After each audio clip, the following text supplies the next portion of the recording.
With a short search on the internet, you can find red clover is used for asthma, whooping cough, bronchitis.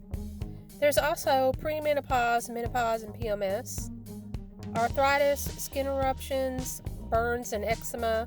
It claims to be cancer prevention and used for indigestion.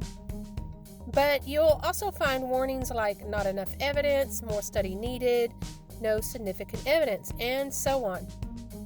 There are so many different solutions, so many different recommendations, so many different warnings that it's confusing. I mean, where do you begin? Who do you believe?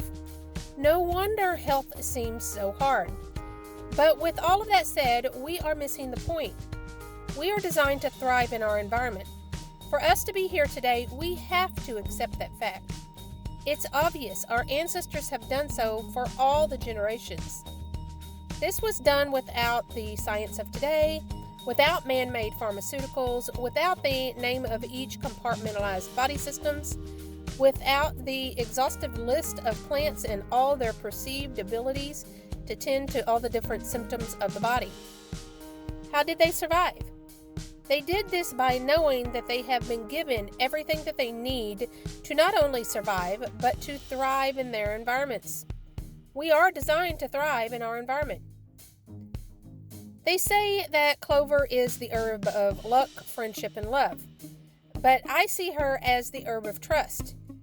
To have luck, friendship, and love, you must have trust as the foundation.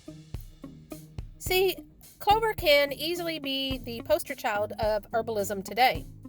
With all the different directions, faiths, practices, modes of belief, she sits here reminding us who we are and where we came from. She sits here calling to us that they are still here with us. They are here for us. Yes, I'm referring to plants. We are designed to thrive in our environment. Clover is here today to remind us of that fact.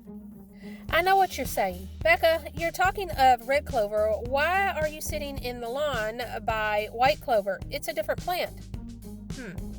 Now you know that white clover is an alternative to the red clover that is commonly cultivated and sold in bulk today for $46 a pound, when this is given to us right here. We are designed to thrive in our environment and can easily do so with plants and plant medicine.